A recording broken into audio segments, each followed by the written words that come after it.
Welcome everybody to this, I guess first time, we'll do this every 5 years.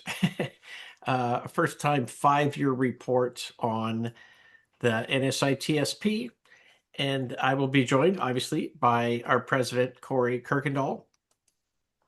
And I'm going to go through the first few slides pretty quick just to get to the meat.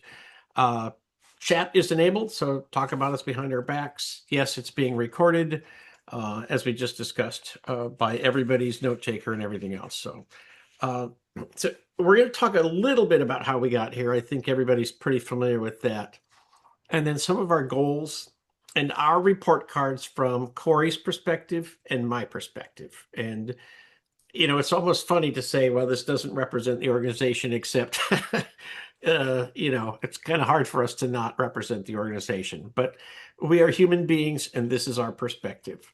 And then some discussion about where do we go from here. And then I really would love to have an open conversation about some of this stuff. Shout out to our supporters. So we have a handful of sponsors who have donated to us and are making it possible for us to move forward, and we appreciate that. We also have a handful of training partners who are, and we're going to get more, but these are people who have signed up and are offering courses and continuing education units through our organization. So quick note, I think most of you know this, but when this all started was about 5 years ago. I wrote a bunch of blog posts, and then I gathered them up into a document that is under the About page, under History, there's, if you scroll all the way to the bottom, there's a link to the Transforming an Industry into a Profession white paper that I put together. And we held a couple of meetings, and a lot of people said, hey, we should do something. We should start an organization. And so I started having Kara, my web developer, work on a website. And I told her just something simple, And then 4th of July weekend, I went to Nashville. And the Kaseya attack blew up, and so did my phone. So I had 100 text messages of, what the hell's going on. And decided, we are being misrepresented in the media. I heard people on the radio being interviewed, and the interviewers are saying things like, oh, this company must not know what the hell they're doing. And the people who set this up must not have set it up right. And I'm like, you absolutely have no idea what you're talking about. And it just struck clear to my bone how people are talking about us, our industry, and we are not at the table. We are not part of that conversation, and we have to be. And, every time I talk to somebody about, oh, we should have started this sooner, they all say, yeah, we should have started it 10 or 15 years ago. But now we can say, well, we did start it, and it takes a long time to ramp up. But 5 years is a bit of a milestone. And so then I got together with Eric Simpson, who I think most of you know, and Rayanne Buccianico and Kara, and I said, hey, how do we start an actual corporation and a nonprofit? I've never done this. And Rayanne did a lot of the paperwork in Florida, and we created a corporation, which then created the nonprofit, and we launched from there. And so that's literally the very beginnings in July of 2021. So I always consider July kind of our birthday.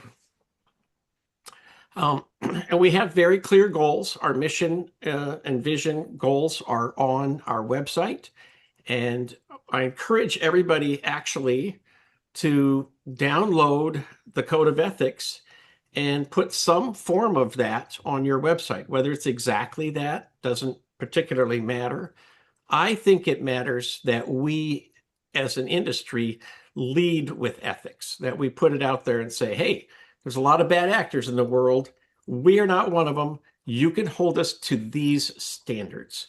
And I think if you lead with that, it helps a lot, not just to build relationships, but also to take down some of the barriers, because in many parts of our industry, we have a bad reputation, and a lot of people are just rolling with the flow and saying, oh, well, I only need, whatever, 100 clients. I don't need to have 1,000 clients who, are are going to hire us just because we're a low price or whatever. We also have put together a strategic plan, and that is available to members to read. But basically, it's a pretty clear plan that I think is pretty much going to be laid out with what we're doing here today. So, a report card. Again, we'll start with my perspective, and then Corey will give his. I think it's awesome that we have regular elections, and as small as that may seem to some people, our committee structure, our code of ethics, all of those things came into existence almost instantaneously. And then when we started having elections, one of the challenges of any organization is, are those elections successful a year later, 2 years later, 3 years later? And we have had good elections, good turnout, actual competition for positions. We've had people who lost a position and then ran again the next year and regained it. So, these aren't just like a lot of organizations. They give you a slate and you vote yes or no. And you don't really get to, as a member, you don't get to decide anything about the elections except whether or not you're going to vote yes or no. And of course, we have a membership directory, which exists on our site, but has the potential to be a major tool for people to find IT consultants. And so it's something that we have great potential to take advantage of going forward. Our education, and this is one that is just literally like finishing its initial stages right now and is ready for a major push, and that is continuing education units and developing training programs. And so I say 99 and 44% pure complete. And if you're old enough, you know what that's a reference to. But that program, we already have 3 organizations signed up to offer courses and events. And many of you attended the SMB online conference. And so you can request your 10 hours of CEUs for attending that event. And more about that program will evolve in the months ahead. But that committee has just worked its tail off. And every time we get together, it's amazing how much progress is made. Yellow light, in my opinion, growing the membership.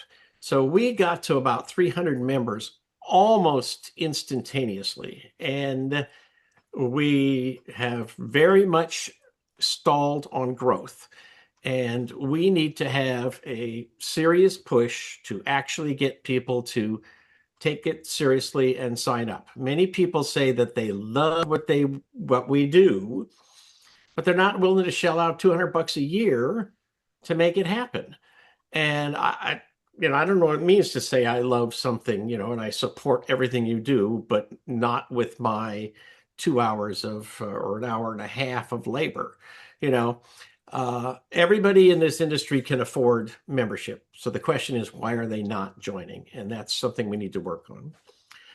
Vendor partners, pretty much the same thing. We started out with a number of vendor partners,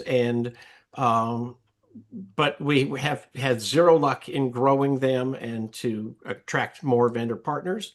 And part of it is that we refuse to give away our mailing lists and trade, advertising for these dollars. So that's a price we pay. Advocacy, and we're going to talk about this more in a little bit, but we have had some positions where we've taken a stand, but we could be doing a lot more, in my opinion. And in all of the organizations in this industry, we are the only one that is a C6 that has decided that we will try to influence legislation. And most of the others are 501c3s. If they're a C6, they can lobby. If they're a C3, they cannot. Those that are C6s have just decided they're not going to be in the lobbying business. They're not going to try to influence legislation. And I think that is in part because they are dominated by vendor dollars. Those are my opinions, but I think there's a connection there. And so I think that we should take a stand, because what we stand for is not bizarre or unusual. it might be a little controversial, but I don't think quality of performance should be controversial, in my opinion.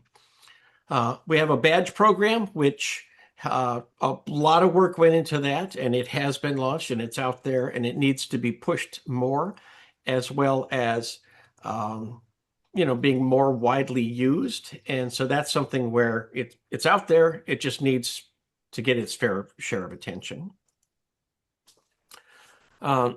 Industry trade shows. Again, we've had some presence, and we had many, many volunteers, and we're launching a program to try to get more volunteers. There's many organizations that will let us have a booth or a table, but we got to organize it, and they always want to negotiate and so forth. And so it's an uphill climb, but we're continuing to work on it. CEUs, back to the education part. Continuing education units are something that the Professional Development Committee is working on to develop programs where we could say, for example, to meet a certain level, you have to have so many CEUs plus these other requirements like a business license and insurance and so forth.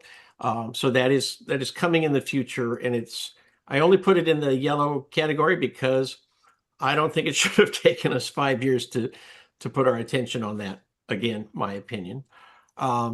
We also have, on the administration side, we've had challenges from day one, and we are finally in a position, literally this week, of hiring a virtual assistant who will help us with lots and lots and lots of the little stuff, because our volunteers do amazing stuff, but you cannot ask people to give 20 and 30 hours a week when they got a real job that they're trying to do so that they can afford their $200 membership. Finally, the red light, in my personal opinion, I believe that we should be pushing model legislation. It is my opinion that we should push legislation to register IT consultants with the state so that there is a registry database. And many, many people are opposed to this, and many people who have advocated to do other things have advocated against this because they think that it will turn away small people or people who are not willing to do certain things. In my opinion, it will turn away people who are amateurs and want to stay amateur. And there's nothing in the proposal that the Legislative Committee put together that would stop people from getting in this business and not registering with the state as long as they meet certain minimal requirements. If you basically are doing this part-time and half-assed, well, okay, then you don't get on the list. But if you are a professional, then anybody in the state should be able to look up and see that you are registered with the state in this industry. Think about, in my opinion, contractors. You can look up a contractor and see if they have a license and whether they have actions against them and so forth. I think that is something that will strengthen our industry and allow us to be taken seriously by state legislators and by our clients and potential clients. So again, my opinion, but it was one of the strongest things that I wanted to push 5 years ago when I wrote that white paper. And it is the one thing where we have fallen flat on our face, in my opinion. So there's that. And then that's my note. I would say, if you look back on this list, I listed 15 major initiatives. And so we got, in my opinion, a few red lights, but out of 15 major initiatives, we have done amazing stuff and an amazing amount of work in 5 years. And I think you're hard pressed to find another organization that has done so much in so little time. So that's my 10 cents. Now, here is your president, Kirkendoll. All right, Carl. Thanks, Carl. That was great. I agree. We have done some amazing things, and we got a lot more work to do. And I think everybody that's on this call that are in a committee that have served, that are members, deserve a round of applause, because we couldn't do it without you. So we really appreciate and all the things you do to support us. Carl, are you going to drive the slides, or how can I do it? So one of the things we talked about, right, in 5 years, I can't remember. I remember it was almost like yesterday when Carl asked and said, "Hey, here's what's going on." I still can't believe that it's been that way. So I want to talk about how we go from the foundation to actually become that influencer, right? And what are we doing to continue to drive and things we need to firm up and go to the next level. So the movement we're in, right? What we built. We have mission, values, elections, committee, education programs. We see all those things that are in place, right? And what we proved is there's a need, and we have a constant need for what we want to go forward. And we definitely see that. As we look out there at the other organizations that are out there, a lot of them have some of these things that we do, but nobody really puts to hold the bar up and hold you accountable for some of the things. And I think that's the piece where we feel. That puts us in a unique position when we talk to our partners and vendors and how we control and actually protect this channel and this environment and this ecosystem that we built, right? All of us who've come from corporate America or come from somewhere else, right? The MSP channel is a very unique in that way, of way we care and way we hold and we hold each other accountable. But it is kind of loosey goosey out there, and sometimes it can be the wild, wild west. And what we're saying is we're not trying to change and say you cannot participate. We're just saying we want a level of bar that says we are here and we want to hold everybody accountable to do those things. And we're seeing that our vendors that we're talking to are interested in that same way because they believe that the MSPs or the IT service providers that are up and have that level of confidence and a level of ability to do certain things is always going to be a better partner for them. And they're seeing that and they like that. And they say, hey, if I can go that way and go that path, they're more established, they're ready, and they're ready to listen. And they're moving to grow and be able to do it. And that's the kind of partner we want to have with that. So I believe the foundation is here. The roadmap for is execution, and nothing happens by itself. And that's why it's going to be very needy for all of us to get involved and really uh, strap in, pull up our boots, and let's go to the next level. So, how do we move from awareness to action, right? The proof is not enough. Is the proof of need is not enough. We need to prove execution is where we need to go next, right? We have to organize, make sure our work is aligned with clear priorities, with dedicated owners and committees that need charters and where we want to go. And I think we're moving down that pace because as we went through our transition over the last few months, I cannot uh, I cannot say enough about the communities and the chairs who really stepped up to make sure that we continue to grow. So we definitely have the foundation that we need to grow, build a membership base.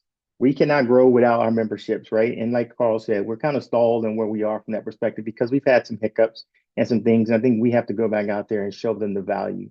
Those who are in and are committed, we have to go out there and understand why you're in and how you committed and get others who have that same value and that same goal to come back and do it the same way and bring them aboard as well. Because we're going to need them for one, to continue to grow the organization, but we also have to do succession planning because those who started and those who are in those positions today can't continue to be there forever. We need to make sure we have strong roots to keep this going, and that's how it goes. And we have to advocate, show up consistently at state and local federal leads, right? And the way we do that and the way the legislative committee is done is we want to teach others because there's no way we can build an organization where we have 50 people, 51 people all over the place at everything that we're doing to be able to go that. We want to make sure that we teach at how to be an advocate, how to go influence in your state at the local, state level, government level, federal level, all of the levels, so that you can have that because that truly is a competitive advantage for you, but also gives us a voice to make sure that you understand and people are speaking about your business and how it grows. And then influence. Let's drive actual incomes of professional and conversation from the beginning, right? Making sure that when we say out there, we're not trying to eliminate or alleviate anybody, but we all know that when one MSP coughs, we all catch the cold. So why don't we go out there and try to make it and try to build some level of immunity as much as we can? And that's kind of how I look at this is we're raising that bar to make sure that we are all doing what we say and saying what we do and no more, no less. Being honest, open, but we're doing it consistently, right? I think all of us has had a situation where we brought on a customer or picked up someone who had a previous service provider and you can kind of tell it hasn't always been the greatest, right? There's a lot of things that was left for hope, but we want to make sure that we at least have some consistency so that it's not that bad when you pick up one or you transition to one, or do we have a bar to be able to say, here's where we all perform at.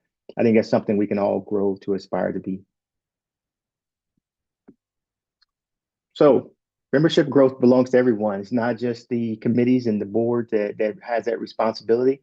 I believe it's everybody, right? And so we have to go out there and help in any way we can to explain, right? Know why our partners and why people who are members of us are able to do that. When you talk about it to the peers, to everybody we come into, it cannot be the best kept secret. We need to invite people to meetings like this, to our board meetings, to our sessions, bring them out when we speak, and always have it as top of mind. And make sure that the logo, as you being a member, is prominent across everything that you do to be out there and so that you're proud to be a part of this organization and what we do. And then activate, right? Build something local. Have referral networks. Look out there. Talk about where it comes from. As you see others out there that may not be towing the bar or looking for resources, what a great place to bring other MSPs or other partners into to say, here's what we're doing, and we would love for you to be a part of it. So we need everybody's efforts to be able to do that. So activate partners around alignment, right? So our goal is not just sponsorable, but goal alignment. One of our biggest challenges that Karl pointed out is, hey, how do we go out here? Because everybody in our channel wants to market to us. Hey, you got MSPs? Great. We want to get in front of it. Great. How do we get that list, spam them, email them, and continue to sell to them? That's been our one barrier, but I believe it's a strong one that we stand firm is that we're not looking for you to come and market to our people. We're looking at you for to align with us and understand that there's a level of credibility and a level of conduct that you require for being your partner and come along and do it. We want you to come and educate and recruit, bring others, advocate and be there to say, hey, this makes sense. We want to make sure we're doing the right thing when it comes across all of the security programs or any of the things like Safe Harbor and other things that we've already talked about and what we talked about when it came to CISA, right? We want them to know that that ultimately has effect on their products. So therefore, come join along with us to make sure that we don't put up any barriers that may affect them or us long term. Then how do we do joint campaigns? We believe this is not something we can do all by ourselves. So we're totally open to having partners that align with us, that meet and talk to our same members. Well, we're willing to be able to support what we're doing to say, hey, what they're doing is right and our missions align. So how do we get on board and to be able to support and continue to move forward? And we're seeing that across the board in some of the conversations we're having with some of the other industries and partners that are in the channel as well.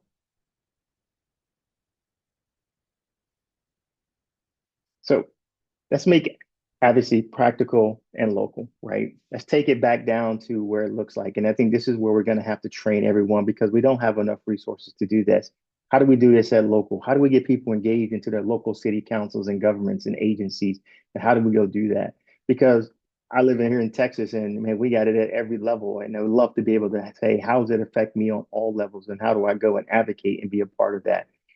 How do I do it at the state level? And how do I do it at the federal level? Because we know this is an expensive task for those who were doing it before. We all know of another organization that was doing it, but it just became cost prohibitive to be able to challenge and do this across the board. So in order to stop putting money out there and going out there and fighting that fight, they decided to pull out totally and do some other things because it just didn't have the resources to come do that. But I think it takes all of us to be able to do that and to be able to do it for yourself and continue to grow and to continue to show how we're going to not just have a seat at the table, but we're going to demand that seat and make sure that our voices are heard for us and the customers that we protect as well. So let's keep the legislator's message simple, right? Professional standards, ethics and trust, cyber education, and policy voice. We want to do what's right. We all see it every day in the news. We see AIs coming in. We see the hits, the attacks. We see all those things, right? Let's make sure that our customers and clients that we protect know that we have a voice to go out and protect them because in some cases they're not doing it for themselves or they don't know that it exists and it has a direct impact on what they do and how we do it as well. Let's keep it simple, making sure that we're doing to that path. Set that professional level of standards that this is how we do business and we expect that across the board. And it's okay to challenge your peers sometimes just to make sure that they're leveling up as well. Ethics and trust. I think that's where it all comes down to is that hey, this is all about building that right relationship and that ethics and trust and that transparency is huge across the board and how we do. And I can't say enough about cyber education. Make sure that they are understanding what their risks are, what they actually ask us to protect and what we're asked to protect and make sure we're doing the right thing and not taking the side street when we know we need to take the major highway to get to where we go because that's where the ultimate impact and the biggest value is going to come from and then make sure we have a voice when it comes to policies that make sense that we know to have a direct effect. whether we're standing up against it and going hard in and taking a stance, or even just making everyone aware that something is happening, just so they know that, hey, I might need to check in because it's going to have a direct impact on me and or my customer base. So let's make participation easy. Some of the things we're working through and want to go down that path is, hey, we don't want you to start from scratch. We want to give you what you need from a template to go out there and say, hey, come join us. Here's what we're doing, to invite someone to come through that process. Get phone scripts to help you out and have that conversation as well. Complete meeting guides. If you have a local meeting or something else that you want to do that we're following a standard and frameworks, make sure it's recorded, make sure it comes back, transcribed, and what are the next action items, and continue to follow up. And then how do we do brief and one pagers, right? All the issues that we see out there, there's always something in our industry that needs to be paid attention to or written about to share what we want to get done. But I think we have the team and the leaders to be able to do that, to make sure that we take a professional stance on what happens when it comes to something we need to pay attention to, or just make them aware, right? We don't have to be the end all or be all, but I do think we need to start those conversations, engage in those conversations, and become that place where people seek, looking for our guidance because they look at us, the organization that can really do something, that are trying to do something right. So standards and communication, education are key, right? One of the things we want to make sure is leveling up and making sure that as things change out there, you constantly have to stay on top of your game, right? AI changes constantly. By the time we get off this call, it has changed 6, 7, 8, 9, 10 times. Cybersecurity is the same way, and our technology continues to evolve. So we want to execute the CEU program as we already started to do that. And we're, as Karl said, we're 99.44% there. Hopefully we'll get all the way through. Educated and the education of badge recognition, right? We want you to be proud of holding the badge of what you're doing as we walk through that CEU and how we go through that process. And then keep the ethics bar high.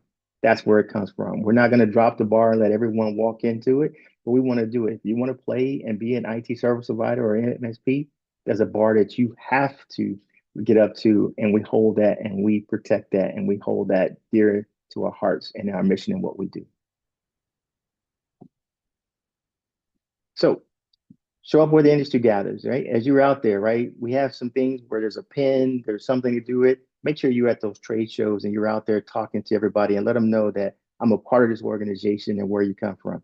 If there's a trade show that we're not there, we're looking on the membership to be an advocate, talk about what we are, hand out cards. If you have an opportunity to speak, find a way to let everybody know that you got to where you are influenced, and you're part of an organization you're proud for. Make it in your presentation, or we'll find a way to present and give you the things to present at those trade shows that we go to, channel events, vendor conferences, partner communities. There's no way that all of us that are on the committees and the board can be everywhere all the time. So we're looking forward to having our members. If you believe in what we're doing, you're a paid member, we would love to get you engaged and show you how to go out there and get that recognition, but also raise the voice of why this is important to you and how you expect and demand it for all the others that are in the industry as well. So what's our action plan and what our next move, right? Grow membership with a purpose. Our goal here is to reach out, as we've already started to do, to those who were paid members, who are no longer members, and ask them, why did they not engage and why did they not renew, and how do we get them back engaged? We're also looking for new members that are out there. As you're out there in different trade shows and different organizations and different events, please talk about what we do. Talk about why it's important. You are our biggest advocate because you're our members, and there's a reason why you pay and you support. We'd love to have others come on board and do the exact same as well. We're going to create an advocacy toolkit that we already started to do, and we start to see that, where we have templates and phone scripts and places of how you actually get engaged. Formalized partner engagement. We have partners that are coming to us really wanting to get engaged and say, how do I get engaged? We're really starting to see a good trend that they want to come and educate us and be our partners and go forward. So we're seeing that engagement. People are hearing about it and they want to do it because they trust you as their customers, because they want to be a part of what you're doing. You just got to let them know how to get involved and how to get engaged. Launching our education programs with our partners that are coming out there to be able to train and really understand our industry. And if you have others out there that have educational programs, and I'm sure you're aware of those out there that want to get engaged, we'd love to have a conversation with them to talk about how they become a training partner and to become out there to continue to educate and grow our membership as well. building an advocacy calendar, right? That's to take certain quarters or certain months where we go out there and we do outreach to our states and local and federal governments. So we go out there and reach out to them, not always waiting for them to come back to us. One, let them know that they're talking about a bill or talking about some law or legislation matter that it may include us. We may not be a part of it. We want to at least know and be aware and have a seat at that table. And then let's define what our legislative priorities are. What do we want to take a stance on? What do we want? But what do we want to make sure that everybody's aware? Because I believe, as Karl said, and I truly believe in that in his point as well, is that this is one part and one area that we have to be more proactive on and do a lot more in. And we just have to find the right way to get there. We're never going to make everybody happy and everybody's not going to be good, but we got to find that right balance and be able to move and go make those things happen.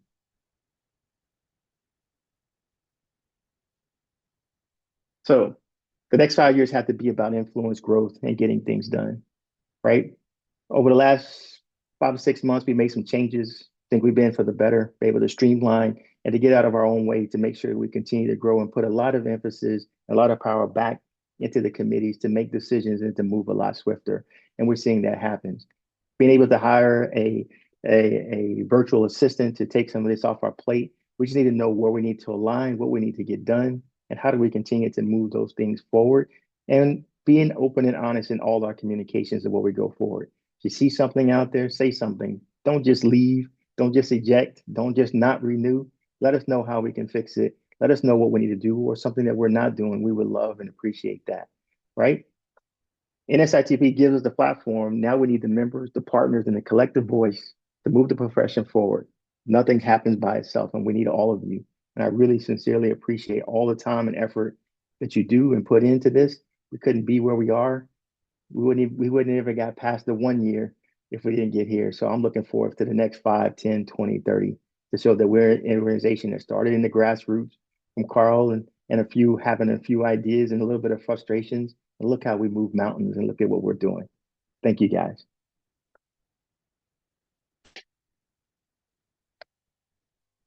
I know we had more. We can go to the next slide, Karl. Right. So you want to talk? So let's talk about why membership matters, right? So we had 100 plus founding volunteers, 5 years of foundation, and we have a strategic plan. And that's really big for us because we actually have a plan of where we want to go over the next 2 or 3 years, and we continue to update that. And what that comes down to is how do we pass that on and build that legacy and adjust where we're needed, right? And we're going to need that from a membership perspective to grow and make sure we have good volunteers to be able to handle that succession and continue to move forward. So looking ahead, build, grow, influence, right? Phase 1 is already done. Phase 2 is starting. Now we're looking at figuring how we grow and maintain the challenges over the next 5 years. That's also our biggest opportunity. How do we go and continue to do that? And that's going to happen with membership, industry partners, and how we train and educate and what we do in legislation, right? So I think we have that foundation. Let's continue to build on that and let's continue to move forward. So don't want to be that talking head. We said a lot. Want to keep it up for some open discussion right here. And in this, totally open, totally transparent, right? Share your ideas, share your concerns, volunteer your energy. What do you want to talk about? I'll open the floor to have that conversation. And again, I do sincerely appreciate and thank you all for attending today as well. All righty. So I think you all have our contact information, and so there we are. I'm going to go ahead and stop the share so we can all just have a group discussion. I will say, one of the things that to me is most amazing is the amount of, not just the amount of volunteers, the quality of the people who have stepped up. We've been blessed that we've started with having Amy Babinchak as president, who was the perfect person as a community leader and grower. And then Steve Kazan stepped in and started, helping us reach out to other groups and did an amazing job. And I guess sort of taught us a little about PR. And now Corey is really helping us grow deeper hooks into many of these groups and, getting us attached to several events. So, that's been amazing. And I think we've had close to 60 people volunteer for the current committees and probably over 100 over the course of 5 years. And these aren't just, average Joes. We have some amazing people on our committees who have brought tremendous personal capability and intelligence and great perspective. Like people like Keith, like super old perspective, on the entire industry and its 75-year history. So anyway, I just want to give a shout out because every volunteer organization relies on human beings to step up, and we have been blessed with the people who have done so. All right, I'm going to shut up now. I agree. That I should shut up.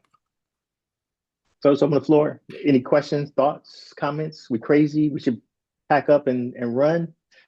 Floor is open.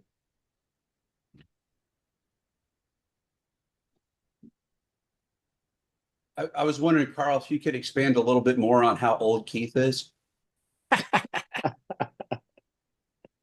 No, but now that I have the floor again, Jason Thomas put together a 3D recipe, I guess, a pattern that you can download from our site in the member resources area. And if you have a 3D printer, just download those files and you can print your own sign of any size you want and take that to a show if you want. And if you don't have a 3D printer, send me a message and I will get some printed. $99.95. Thank you for doing that, Jason. No ups, no extras. Anybody? Comments? Questions? Yeah, I'd like to see us, for those of us that aren't real salesy, have some session on going to trade shows and representing the organization.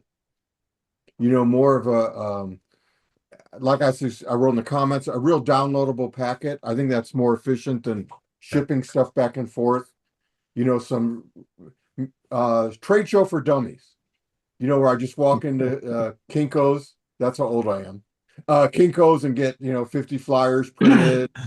And then just some talking points, and then maybe even a link we can put on our iPad or something when we're at a show and just says sign up here. I think that's so much more effective. How many times you walk away from a trade show and go, I meant to sign up, but now I didn't. The close, hand them the pen close.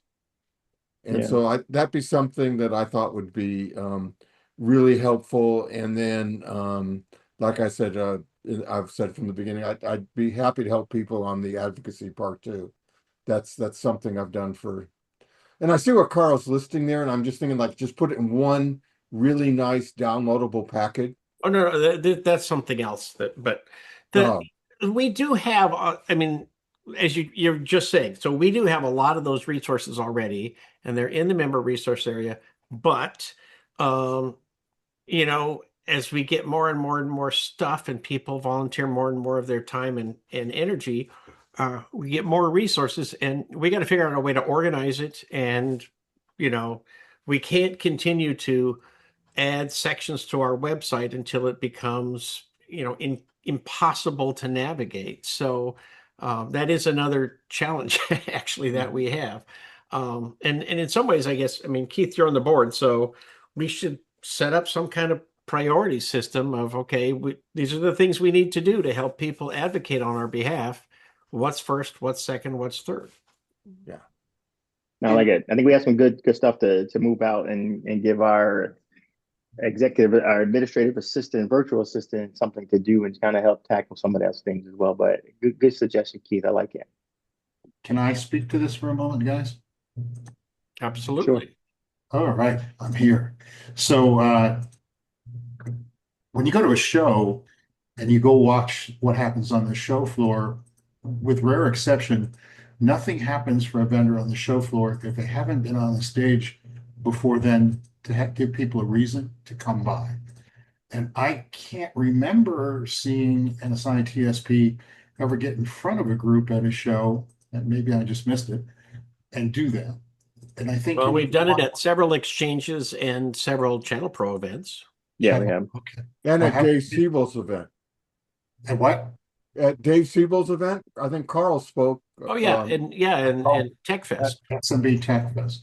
So I haven't been to very many channel pros and I missed that. I'm surprised to hear Exchange, you did it too. I'm surprised to see that. Twice. Okay, is anybody doing it next week at Exchange Security? No, nobody will be there, but I know we have a couple of members that will be there to do that advocacy from the floor. And then part of that conversation is Chris and I will have some conversations in time with Tracy and Bill to figure out how to go do that. They're becoming a lot more, as you guys are aware. I mean, the trade show space, they don't know if we're a competition or we're partners, right? And so they just want to charge and do everything else. So what we're seeing now is they're looking more for industry advocate partners like ourselves and GTIA and others to actually come and do some different things to grow. Because they understand that we both have access to people that they want, and it just makes sure that they're promoting the community. So that's a goal for us to have that conversation with them next week as well. And just So you're going to be there, Corey? Yeah, I'll be there. Chris will In be your there. hometown-ish. Yeah. Yeah. All right. Well, I'll be there. I would Awesome. love to learn more about that. Thank Sure. you. And Joshua, thanks for that question because I've been saying that for a while, and I think pretty much the entire board agrees. The activity level skyrockets if somebody's talking about it on stage, and then you have a booth. Like I Yeah. completely agree with that sentiment. And Corey, I have what I believe are some good ideas in terms of how to get people's attention about this. Okay. Because most MSPs, I know almost 1,500 personally, and not 10% of them know what NSI TSP is about, and I don't think 20% have ever heard of it.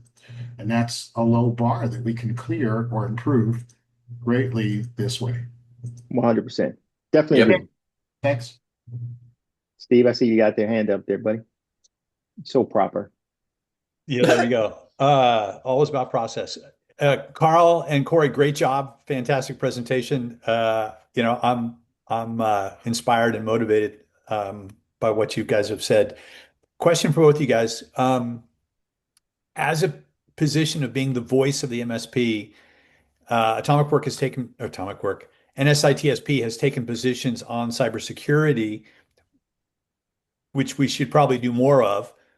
Have you given any thought to taking positions on AI as it impacts the MSP market? And are there a couple of ideas or positions that the NSITSP should consider over the next quarter or so to get out into the marketplace? I'll take my answer off the air. So Tay, I'll let you jump in as well. I mean, you think this is a tough one, right? I think there's definitely a need for us to do that, right? Whether that's either starting off with an acceptable use policy and updating the code of conduct to be able to include some of those things, right? That's a tough one. I think that's something we need to bring back and look at it and say, how do we go out there and do it without alienating everybody? But I do believe that's something that the industry needs to start talking about when it comes to AI, data governance, and all the other things from that perspective. I think we should be definitely looking at how that goes. If I can make a comment from the legislative committee's point of view, what we've been doing is we've been looking at it. We generally decided to stay away from doing positions for or against AI in any specific type of thing, but are more trying to keep people aware of things that are being passed. You might have noticed the blog post I put up there just recently that Illinois has just passed an AI essentially accountability law that Pritzker just signed this past week. But we're trying to keep track of what's going on and keeping things that we think are affecting the MSP market from the AI side, making it known as what's happening out there and trying to, rather than trying to take a position, is this good or is this bad? I think AI is too broad of a subject to really say, yes, it's good. No, it's bad. I'd like to throw a different opinion out there. I run some community groups and advocacy groups on different topics. I really think being controversial and allowing respectful, non-political bias debate helps get traction going. I've released some blogs, and I don't know if on political topics that have caused some great traffic to our organization. I think we just have to be careful. We can't be saying, all the political rhetoric that's out there, but you can take a controversial position tactfully, and it almost be great to have someone counter it in the organization and get the flow going and really get people thinking. So I think that being controversial, and as long as we're not offensive, is positive.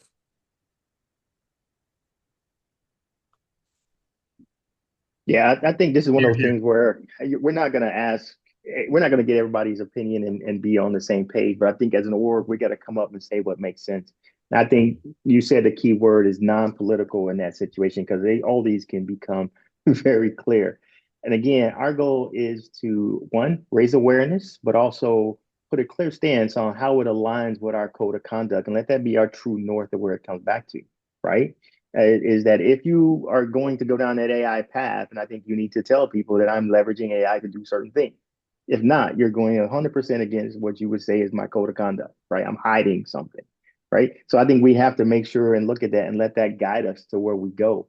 And sometimes it may be a little controversial, but I think we're all grown-ups and smart enough to be able to figure out that, hey, how do we go out there and align that? Be truthful, be honest, be upfront about what you're doing. So therefore we understand where it goes.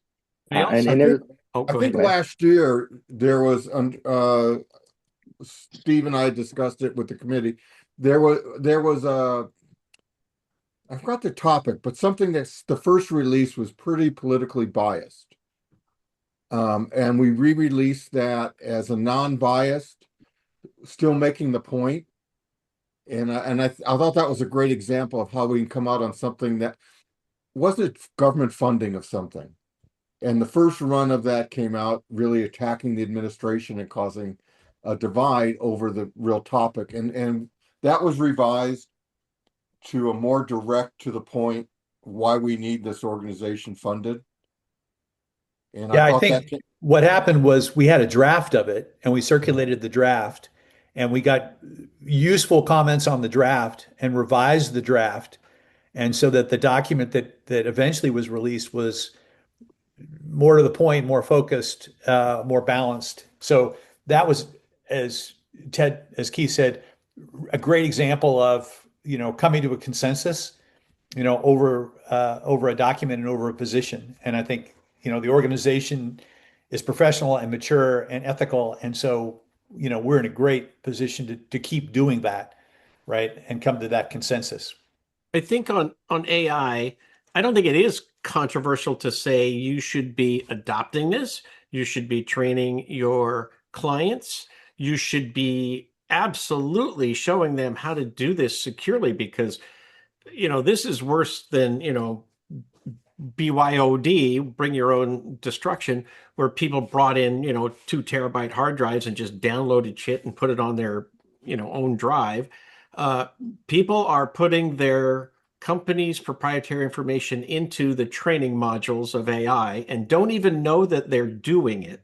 So those discussions about guardrails and safety and security, I don't think that's particularly controversial, in my opinion. And it's quite consistent with our code of ethics. No, I agree. I think I think those are the key pieces of raising that awareness and finding that right pace of making it as non-controversial. We're just speaking the truth and the facts, right? It's saying, here's what's happening, and just be aware. But I think we definitely got to go and spend some time and figure out that right balance for sure.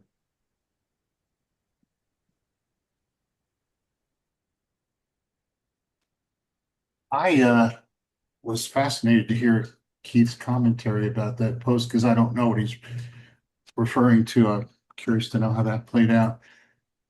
I think it's a great idea not to worry about being controversial, just be truthful and respectful.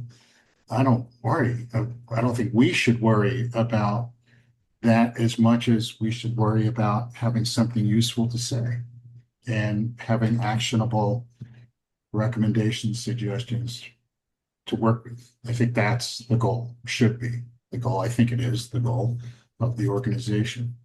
But that was interesting to hear. It is pretty hard to talk about anything and have it stay apolitical right now. And that's a significant problem with society. But I'm not sure that we should be all that worried about it. I'm sorry. Sorry, guys. Yeah, I think if you look at where we are and what we do on a daily basis, just about everything we do is political and controversial to everything, right? Whether we're talking about how we talk about cyber, how we talk about all these things. And I think it helps you level up to be able to have those difficult conversations. And I love the fact that we're trying to teach others how to have that and make it aware and what's relevant, right?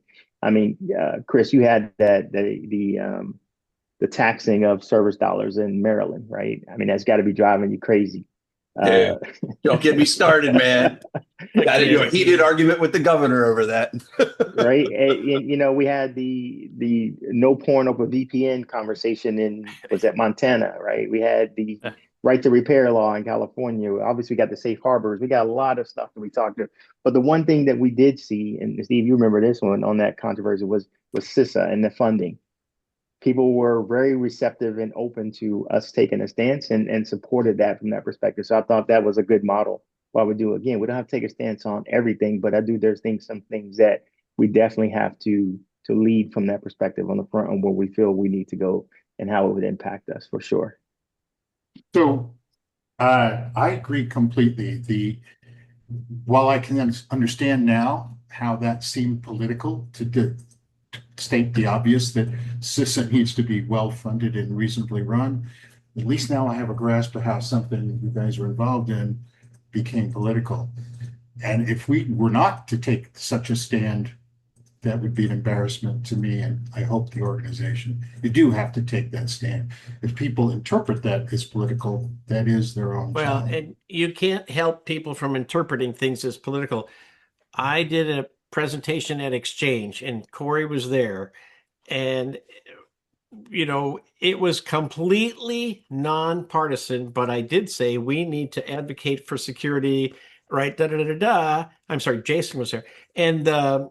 And CRN the next day says, NSITSP takes on Trump. And I'm like, what the hell? Like, there was nothing that could have been, farther from the truth in that presentation. But he said, I asked the author about it. I'm like, what the hell, dude? And he said, I plead guilty to clickbait. Like, I need people to read my articles. I'm like, oh, well, good for you. I mean, he's making sure he's getting paid.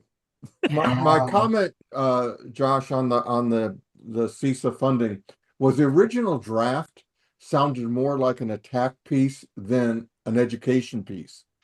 I think the message came out better as the language was toned. It was let's see, it was certain man bad, and it didn't focus directly on the issue what was at stake. And you could underline that the current administration was making those cuts, and that was not good. But the original tone of that document came, and we have to remember that regardless of what side we're on, when you do that, you attack half the audience, roughly, right? So we have to. I thought it was greatly redefined as an education piece versus an attack piece. That's my opinion. Yep. Well, I can see where this gets gray. Right. Okay. Were I to write about something like that, I would stridently point out that these decisions have to be made by the administration with the best interests of the country and not with the best interests of campaigning or marketing or speaking to a narrow audience. Right. And even that would be interpreted as an attack, but it's not. It's a statement. Yes. This is a critical time, and that's a critical infrastructure, and that for all decisions around it are critical. Now I really want to read the first release, but okay. Yeah, I mean, if you look at what's happening in the government right now around AI and pulling Fable and pulling all the other things, right? It's just as controversial what you got going on, right? So if you speak on AI, it's going to go that route, right? Are we challenging and bucking the norm, right? what we're doing is we're saying, hey, here's the reality of what's happening and how it affects us and where it comes from. And we believe. Now, the conversation is, are we saying that, hey, do we believe that the government needs to be that involved in making those decisions and pull those things out? I don't know. We just got to talk through it, but make sure we stay on the up and up, right? That's going to go political because of where it stands. It has no choice. But I think we have enough people to go down that path to put out the right. We showed that before, but really lean on educating and informing, because there's a lot of things that are happening that we're just not aware of, and we need to make the membership aware and show them the value that this is happening in their backyard, right? And you have to. Everybody knows about the Texas Wall of Shame. So many MSPs that live in Texas have no idea, right? And that's basically, if you get attacked, you have to put your name and your business and how many Texans it affected on the Attorney General's webpage, and then what did you do to remediate that, right? So now you're up there, and all that is a place for all the lawyers to basically hang out and hit you with class action suits. That's all we see daily. It's pretty bad. Go ahead, Steve. I know we're going to follow up. This will probably be the last question. Hey, I know Corey, we just one other thing real quick, just in terms of content, that, again, thinking, ChannelCon's coming up in 4 weeks, and I have a sense that there's a bit of confusion or comparison, or maybe, well, if I'm in one, why do I need to be in the other? I don't know if we have that sort of clarification. It might be good to have. I know, I'm sure a bunch of us will be there in San Diego next month, but that might be good to have in our back of our head, as well as maybe on some paperwork or positioning, right? I think that would be a really helpful just distinction there to have. For sure. No, I appreciate that, Frank. Yeah, I'll be there the whole time. I'm happy to talk about this with anyone. Yep, as will I. Yeah.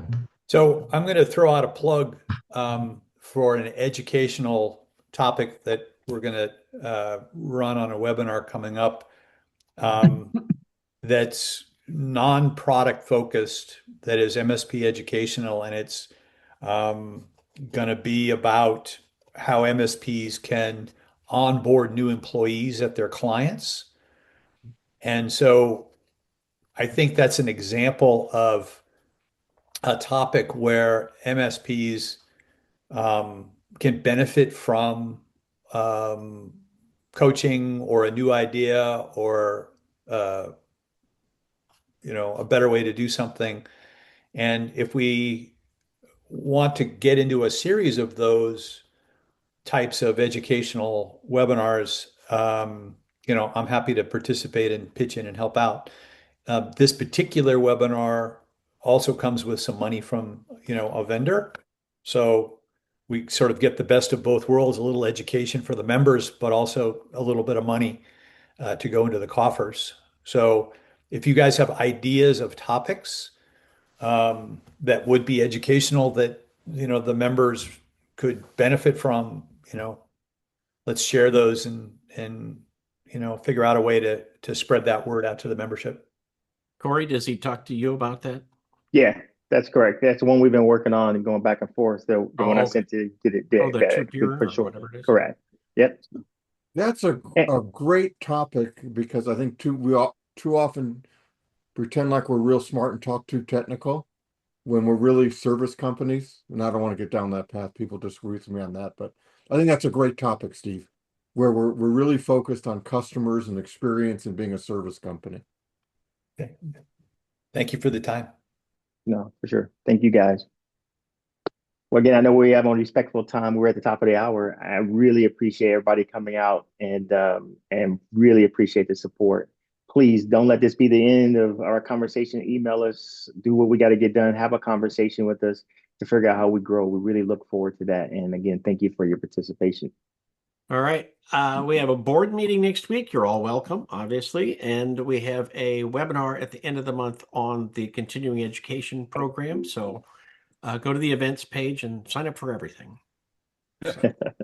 Thank you. All right. Thank you all. Bye-bye. Thanks, everybody. Thanks.